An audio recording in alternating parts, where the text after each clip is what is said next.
On rencontre toujours les mêmes types de personnes, les mêmes types de compagnes, les mêmes types de compagnons, les mêmes types de supérieurs, les mêmes types de...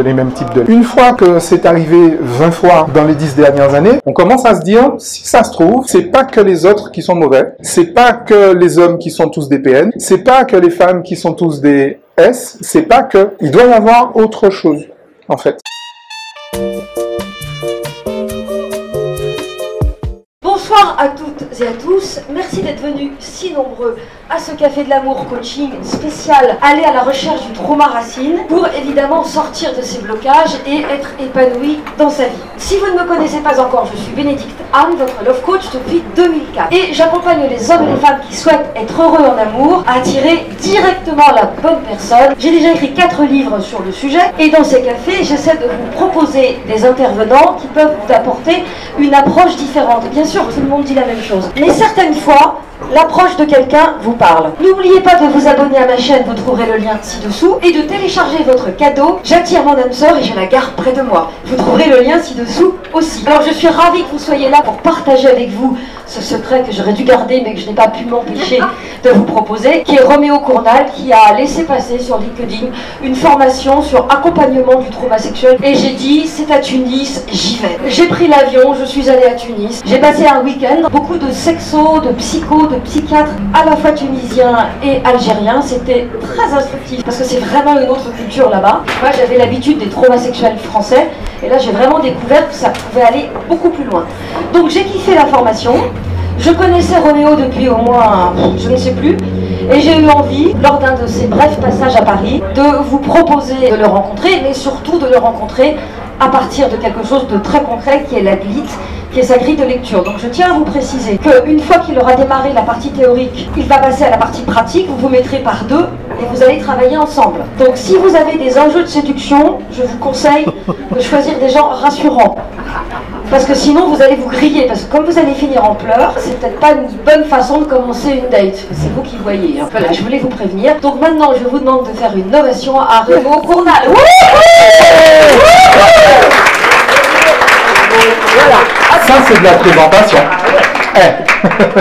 Bonsoir à toutes, ravi d'être ici. La dernière fois que je suis venu dans cette salle, c'était il y a une demi-douzaine d'années. J'ai participé à un Café de l'amour, je ne sais plus si c'était Charles Roseman, et son bouquin s'appelait « Sortir de la violence par le conflit ». Excellent. Excellent, excellent. J'ai adoré, j'ai adoré. J'ai rencontré aussi ici Béatrice Millettre, femme que j'aime énormément. C'est elle qui m'a fait découvrir que j'avais un fils HP. Le machin, il a 18 ans aujourd'hui. Donc voilà. Je suis Roméo Cournal. J'ai la chance, l'honneur et le privilège d'être martiniquais. Je suis donc coach de vie. Je suis formateur en neurosciences appliquées et je suis également praticien en thérapie brève. C'est vrai que ma grande spécialité, c'est d'accompagner les cadres, les chefs et les dirigeants qui sont en situation d'épuisement professionnel à retrouver le sommeil, l'énergie et l'efficacité sans médicaments, sans psy et sans développement personnel grâce à l'accompagnement neuro-émotionnel. Alors c'est bizarre de se dire comme ça que le mec il fait pas de développement personnel. Effectivement, je ne fais pas de développement personnel. J'ai inventé une alternative au développement personnel qui est l'accompagnement neuro-émotionnel. Sauf que dans cet accompagnement que je propose, à force, donc comme Bénédicte l'a dit, j'interviens dans la francophonie mondiale. Je suis ce qu'on appelle un digital nomade. J'habite à côté de ma valise et j'interviens en fait dans toute la francophonie mondiale sur 3 continents, dans le monde arabo-musulman, dans le monde judéo-chrétien et même dans le monde confucéen. Et du coup, j'ai forcément une largeur de vue qu'on n'a pas dans les bouquins et j'ai aussi des retours d'expérience qui sont très très très larges. Et finalement, je me dis que sur Terre, il y a guère que des êtres humains. Ça, c'est une grande nouvelle. Sur Terre, il n'y a que des êtres humains. C'est fou, hein? À force, j'ai fini par vouloir savoir ce qui se passe derrière les comportements que l'on voit, derrière justement qu'est-ce qui fait qu'un être humain peut avoir tel ou tel comportement et surtout qu'est-ce qu'il fait qu'il ne peut pas avoir en vrai. Parce que je rencontre beaucoup de gens comme Bénédicte. Je rencontre des gens qui n'arrivent pas à se mettre en couple, qui n'arrivent pas à avoir d'enfants, qui n'arrivent pas à monter des boîtes, qui n'arrivent pas à sortir de leur profession, de leur métier. Moi-même, ça m'est arrivé. J'ai pris 10 ans pour quitter un emploi. J'ai fini par faire un burn-out. Je suis parti sur une civière. C'est une façon comme une autre de quitter un emploi. Je me suis dit que ce serait quand même assez intéressant d'éviter d'en arriver là. C'est vrai que, bon, je vous ai dit, je suis antillais, donc j'ai un peu la tête dure. Donc du coup, quelquefois, c'est au coup de pied aux fesses que ça marche. Mais je me dis, il y a peut-être un autre moyen de faire. Et effectivement, à force, j'ai mis au point donc un outil. J'en ai mis plusieurs au point, mais cet outil qu'on va voir ce soir s'appelle la grille de lecture des inscriptions traumatiques subconscientes. Pourquoi? Parce que, en fait, un trauma, donc du point de vue neuroscientifique, un trauma n'est pas psychologique. C'est pas psychologique, c'est neurologique. Pour la bonne et simple raison que les parties du cerveau et du système nerveux qui gèrent justement le fameux trauma n'utilisent ni le langage, ni le raisonnement, ni l'analyse. En fait, c'est assez curieux de se dire ça, mais quand on parle trauma, on a tendance à penser le trauma genre, je sais pas, l'accident, l'agression, le machin, le truc, le chose. Moi, le premier trauma sur lequel j'interviens, c'est un trauma qu'on a tous. On appelle ça l'éducation. Du point de vue neurologique, l'éducation est un trauma de type 2. Tout mon cœur de métier consiste en fait à libérer les personnes de leur trauma et donc à les libérer de leur conditionnement socio-éducatif et culturel. Pourquoi? Parce que, je l'ai dit, tout ce qu'on fait en fait est mis en place donc par notre système nerveux central, notre système nerveux périphérique. Je vous rassure, il n'y aura pas de grands mots, il n'y aura pas de trucs, on va parler en français courant ce soir. Hein. Les comportements sont mis en place par notre système nerveux sous l'égide d'un organe en particulier qui s'appelle l'hypothalamus. Sauf que lorsque justement on est dans des schémas récurrents, il nous arrive toujours les mêmes choses. On rencontre toujours les mêmes types de personnes, les mêmes types de compagnes, les mêmes types de compagnons, les mêmes types de supérieurs, les mêmes types de.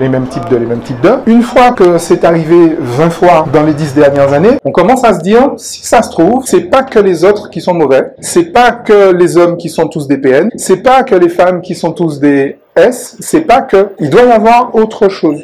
En fait. Et du coup, il y a plusieurs principes en fait en neuro-émotionnel. Le premier, celui que je vous demande de retenir, l'intégrer, je pense pas que vous allez l'intégrer en une soirée, mais le premier principe que je vous demande de retenir, c'est que justement, nos expériences de vie sont la manifestation de notre personnalité, tout simplement. D'accord? Ce sont en fait nos traits de personnalité qui se manifestent dans nos expériences de vie. Et donc, pour changer d'expérience de vie, il convient de changer de personnalité. Et du coup, je me dis que puisqu'on doit changer de personnalité, autant qu'on devienne qui on est. Mais je suis qui je suis, monsieur? Eh bien non. Parce que lorsqu'on dit je, il y a deux personnes qui parlent. D'accord? Si je me réfère à un certain Carl Gustav Jung, dont certains ou certaines ont entendu parler, on est effectivement un soi authentique. Une personne, un individu, une singularité quantique, comme on dit chez mes copains. Je fais aussi beaucoup de physique quantique. Et dans le même temps, on a tous développé un moi social. Qu'est-ce qu'un moi social? Un moi social, c'est qui vous pensez être. D'accord?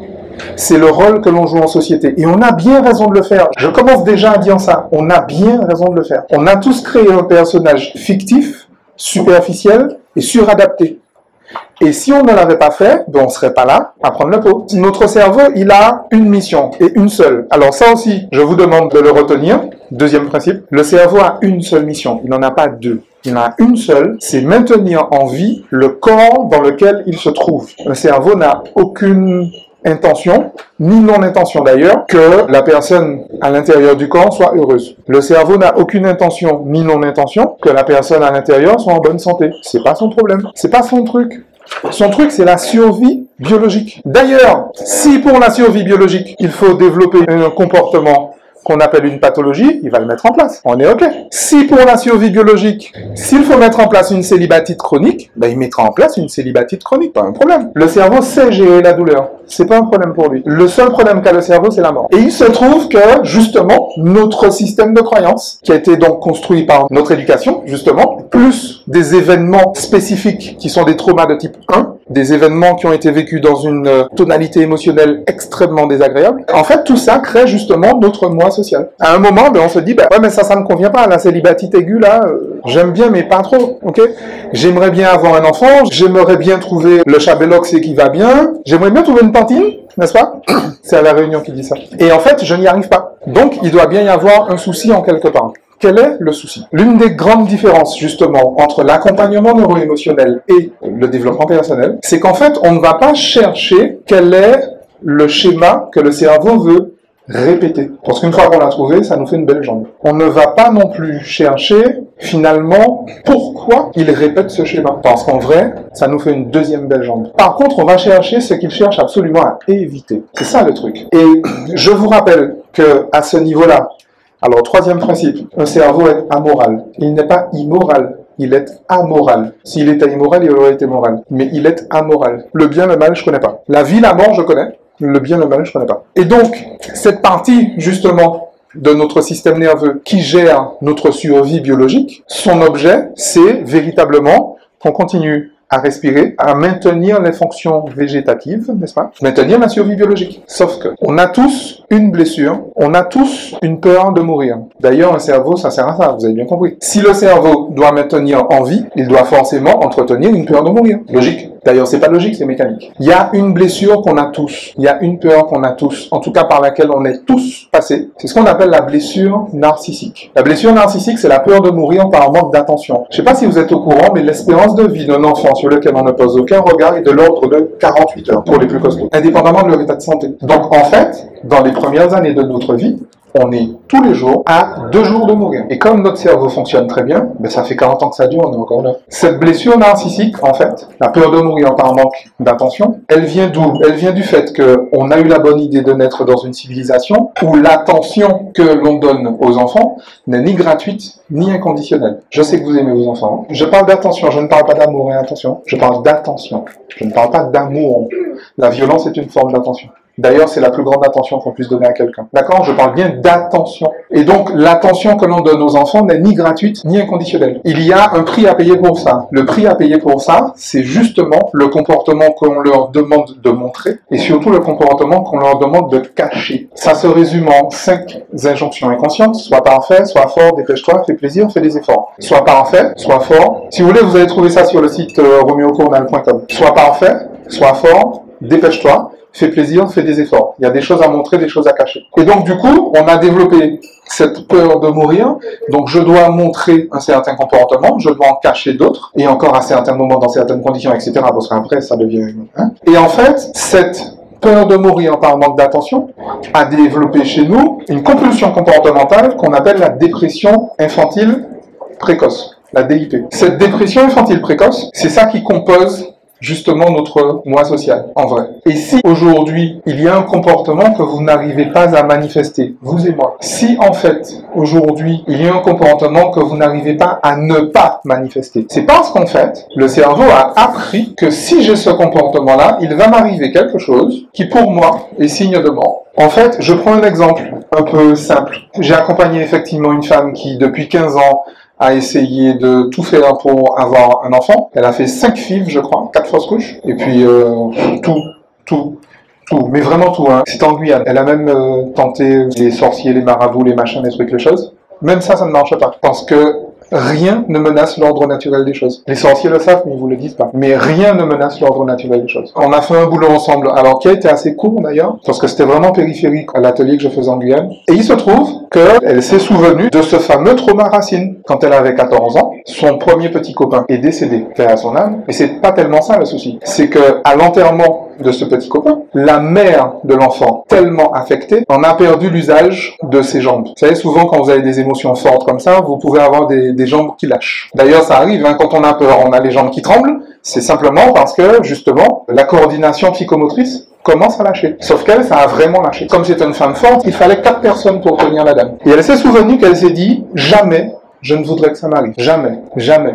Et en plus, elle a vu un film comme moi, que j'adore, qui est Le Seigneur des Anneaux. Un père ne devrait jamais avoir enterré son fils. Et du coup, elle a vécu toute sa vie avec, non, jamais. Jamais je n'enterrerai mon fils. Jamais je ne voudrais enterrer mon fils. Jamais. Donc, le cerveau, il dit, d'accord, ma cocotte, jamais tu ne vas enterrer ton fils. Le seul moyen, finalement, de ne jamais enterrer son fils, de ne pas avoir de fils. Donc, vous comprenez le schéma? Grossièrement, dans tout, mais vraiment dans tout, hein, dans tous les comportements que nous n'arrivons pas à mettre en place, le cerveau a appris, si je mets en place ce comportement, il y a quelqu'un qui meurt. Et généralement, c'est moi. Donc, du coup, je ne le mets pas en place. Rassurez-vous, c'est pas la peine d'y réfléchir.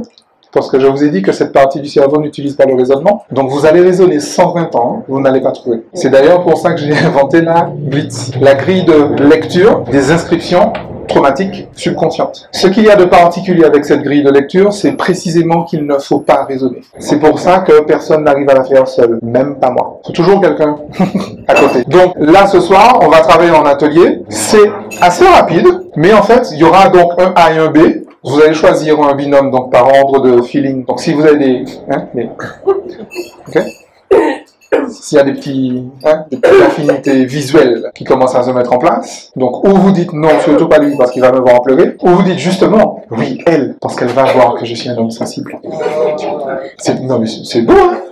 C'est très beau. La vulnérabilité est synonyme d'intimité, vous êtes au courant de ça? On va faire ça, on va se mettre par deux. C'est pas la peine que je vous explique comment ça fonctionne, je vais vous guider pas à pas, je vous dirai quelles questions il faut poser et surtout quelles réponses il ne faut pas donner. Oui, je n'arrive pas à avancer dans ma vie. Avancer dans ma vie, ça n'existe pas. Ça veut rien dire. Pour un cerveau, ça veut rien dire. Avancer dans ma vie, non, c'est quoi? Mettre un pied devant l'autre, oui.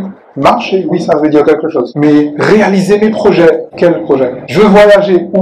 Vous allez voir, je vais être extrêmement chiant. Là, j'ai l'air hyper sympathique. Le gars est beau gosse, sourire, machin et tout. Hein? Mais vous allez voir, tout à l'heure, je vais être particulièrement chiant, mais chiant. En plus, j'adore ça. J'adore ça. Comme je suis bien déconditionné, j'adore ne pas être aimé. C'est ça qui me permet d'accompagner les gens d'ailleurs. Heureusement, je suis toujours bienveillant, mais vous l'avez déjà senti ça. Ok, donc on va faire ça. Donc le principe, il est très simple. Il y a des questions simplement que l'on pose. On va lire, ne cherchez pas la bonne réponse parce qu'il n'y en a pas. Et on va lire la grille et on va l'interpréter après. Je vais vous dire quelles sont les associations que votre cerveau a fait. Quelle émotion répond à quelle information. D'accord? Autre principe de base, mais je pense que tout le monde le sait ici, c'est que nous avons un conscient et un inconscient. Notre conscience, entre 1 et 5% de qui nous sommes. Notre inconscient, c'est entre 95 et 99% de qui nous sommes. Donc on ne sait pas qui on est, déjà de 1. Mais vous aurez le réflexe, hein, de toute façon. Quand je vais vous dire, associez ça et ça, vous allez me dire, mais non, mais justement, non. Ce qu'il y a de marrant, c'est qu'en fait, on a la preuve du contraire de son inconscient. En neurosciences, l'existence de la preuve d'une chose ne vous garantit que l'existence de la preuve, mais pas l'existence de la chose. Rassurez-vous, c'est normal. Vous allez me dire, mais non Roméo, regarde, j'ai fait tout ça parce que ça, mais précisément parce que non, je ne crois pas à ça. Si, tu y crois. Tu n'es pas au courant, mais tu y crois. Et d'ailleurs, une fois qu'on a passé cet écueil-là, tout d'un coup, les yeux s'ouvrent, les cœurs s'ouvrent, alors les glandes lacrymales s'ouvrent aussi. Mais voilà, Bénédicte est sponsorisé par Kleenex, donc tout va bien. On va justement découvrir en fait ce trauma racine. Le principe, définition.